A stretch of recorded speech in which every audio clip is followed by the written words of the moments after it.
اسلام کے غمخوار ہیں علماء دیوبند، آقا کے وفادار ہیں علماء دیوبند، اسلام کے غمخوار ہیں علماء دیوبند۔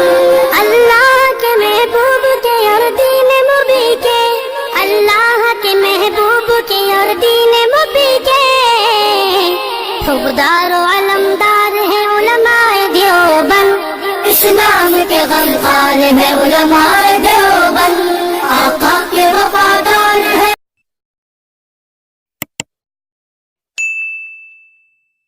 میرے بزرگوں، میرے بھائیوں اور میری ماں اور بہنوں، اگر ہم اور آپ شریعت محمد مصطفیٰ کے اوپر عمل کرنے والے بن جائیں اور اپنے معاشرے کو بالکل پاک و صاف کرنے والے بن جائیں اور اپنے مذہب اسلام کے اوپر جم جائیں، پکے ہو جائیں، تو جس طریقے سے آج بھی بہت سارے ایسے بزرگان دین ہیں جنہیں یہ ہمارے ہندو بھائی بھی کوئی تکلیف پہنچانا گوارا نہیں کرتے۔ ہر کوئی یہ سوچتا ہے یہ محمد مصطفیٰ کا دیوانہ، یہ غلام مصطفیٰ ہے، لہٰذا ان سے نہ جھگڑیں، ان سے نہ لڑیں، ان سے دعا کی درخواست کریں۔ آج ہمارا آپ ذرا دیکھ لیں، بہت سارے بزرگان دین ایسے جہاں پر ہمارے ہندو بھائی بھی پہنچتے ہیں اور اپنے یہ دعا کی درخواست کرتے ہیں۔ ضرورت ہے اس بات کی کہ ہم اپنے معاشرے سے جن چیزوں سے اسلام نے منع کیا ہم ان چیزوں سے رکنے کی کوشش کریں۔ ذرا غور کریں اللہ کا کیا فرمان ہے، اللہ نے اپنے بندوں سے کیا خطاب کیا اور ہم اور آپ کہاں چلے گئے۔ قرآن کریم کے اندر خالق کائنات ارشاد فرماتا ہے لَقَدْ كَانَ لَكُمْ فِي رَسُولِ اللَّهِ أُسْوَةٌ حَسَنَةٌ، تمہارے لیے تاجدار رسالت امام کائنات جناب نبی کریم علیہ الصلوۃ والسلام کی زندگی کو اسوہ اور نمونہ بنایا گیا۔ ذرا غور کرو اللہ کے نبی علیہ الصلوۃ والسلام کی آمد سے پہلے دنیا کا منظر کیا تھا اور سیدنا امام کائنات جب دنیا کے اندر آئے تو کتنا چینجنگ اور کتنی تبدیلی آ گئی۔ ہماری ماؤں اور بہنوں کے اوپر ہمارے حضور کا کتنا احسان ہے اور ہم لوگوں کے اوپر کتنا احسان ہے۔ افسوس ہے کہ ہم اپنے مذہب اسلام کو بھولتے چلے جا رہے ہیں۔ سیدنا امام کائنات کا دور ابتدائی اسلام میں ابو جہل مکے کا سردار ہے، ان کی طرف سے بھی ایک اعلان آتا ہے قیصر و کسریٰ جو اس وقت کے بعد بڑی حکومت ہے انہوں نے یہ اعلان کر دیا جس کے گھر میں بھی اگر بچے پیدا ہو اسے زندہ زمین کے اندر دفن کر دیا جائے۔ ذرا غور کرو میرے نبی کا کیا احسان ہے ہماری ماں اور بہنوں کے اوپر۔ ارے یہ کس نے کہہ دیا اسلام نے ہماری ماں اور بہنوں کو غیر کر دیا ہے، یہ کس نے کہہ دیا؟ شاید وہ تمہیں مذہب اسلام کا علم نہیں ہے، ہمارے آقا نے کیا کیا بتایا ہے اور کیا کیا خوشخبریاں دی ہے۔ ذرا غور کریں سیدنا امام کائنات کا دور ہے، مکے کا سردار ابو جہل یہ اعلان کرتا ہے اے لوگوں جس کے گھر میں بھی اگر بچے پیدا ہو اسے زندہ زمین میں دفن کر دیا جائے تاکہ کوئی بھی آدمی کل ان کے پاس رشتہ لینے کے لیے نہ آئے، تاکہ کوئی بھی آدمی کو داماد نہ بنایا جائے۔ میرے بزرگوں ایک آدمی جو مذہب اسلام کو حضور پاک علیہ السلام کے سامنے آ کر قبول کیا، آیا مکے کا آدمی آ کر کہنے لگا اے محمد میں اسلام قبول کرنا چاہتا لیکن میں نے بہت بڑا پاپ کیا ہے، بہت بڑا گناہ کیا ہے۔ فرمایا کیا ہے؟ وہ آدمی کہتا ہے کہ میں نے بہت بڑا گناہ کیا۔ حضور فرمائے کیا؟ تو انہوں نے کہا یا رسول اللہ میں نے آسمان سے بھی بڑا گناہ کیا، پورے آسمان سے پوری زمین سے بڑا گناہ کیا، اس کے درمیان میں رہنے والی جتنی چیزیں سبوں سے بڑا گناہ کیا۔ حضور نے فرمایا بتاؤ تو صحیح آخر وہ کیا بات؟ وہ کہتے ہیں کہ ابو جہل نے اعلان کیا جس کی وجہ سے میری ایک چھوٹی سی بچی تھی، میرے پاس کوئی اولاد نہیں، کئی سال کے بعد ایک چھوٹی سی بچی پیدا ہوئی اور میری بیوی کہنے لگا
لیکن جب وہ بیٹیوں کی تعداد بڑھنے لگتی ہے تو باپ کے چہرے پہ شکن آنے لگتا ہے. حضور پاک علیہ الصلوۃ والسلام نے فرمایا کہ انہیں خوشی کا مظاہرہ کرنا چاہیے اور اللہ کا شکر ادا کرتے رہنا چاہیے.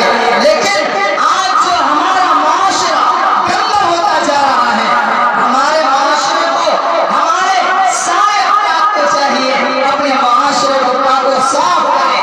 اور جو بعد میں چل کر لین دین کا مسئلہ آتا ہے، اس میں ہم یہ دیکھیں ہمارے نبی کا کیا فرمان ہے، ہم اس کے مطابق عمل کریں. بعض لوگ کہتے ہیں سنت کے مطابق شادی ہونا چاہیے، تو صرف نکاح کہا لینا سنت کے مطابق یہی نہیں بلکہ شادی کے اندر ساری چیزیں ہیں، وہ ساری چیزیں بھی سنت کے مطابق ہونا چاہیے. جب اپنا معاملہ آیا تو ہم نے سنت کو نگلیکٹ کر دیا، اور جب دوسرے کا معاملہ آیا تو کہنے لگے میاں سنت ہے یہ کام، لہٰذا یہ کام ضرور کرے.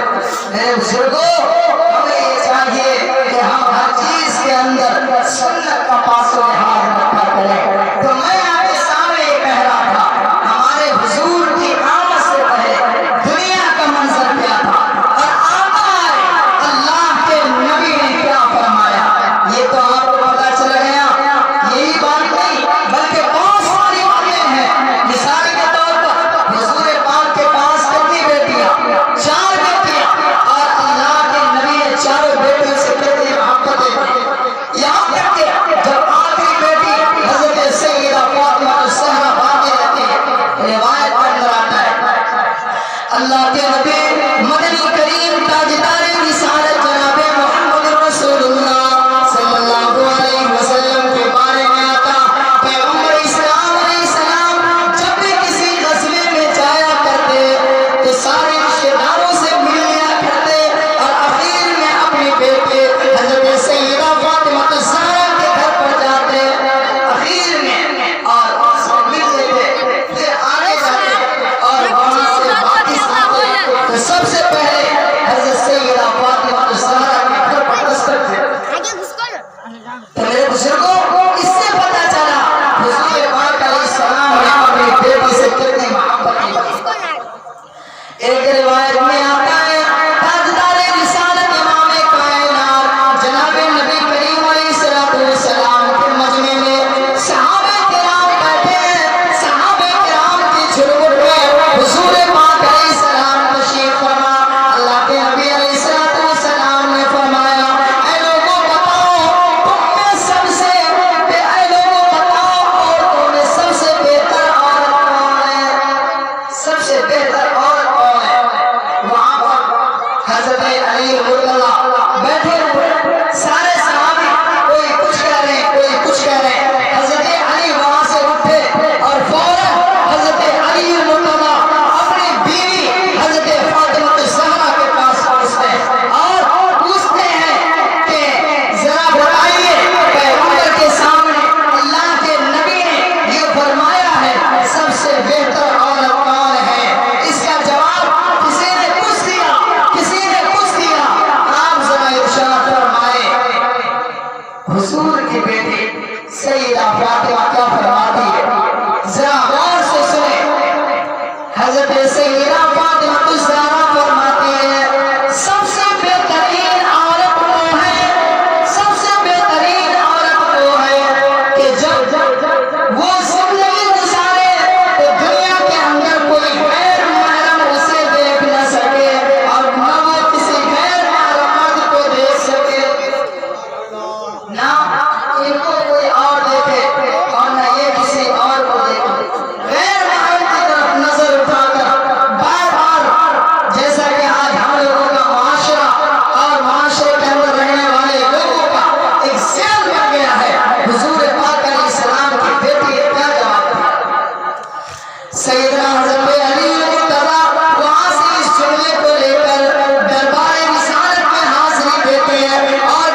بالکل کیونکہ جب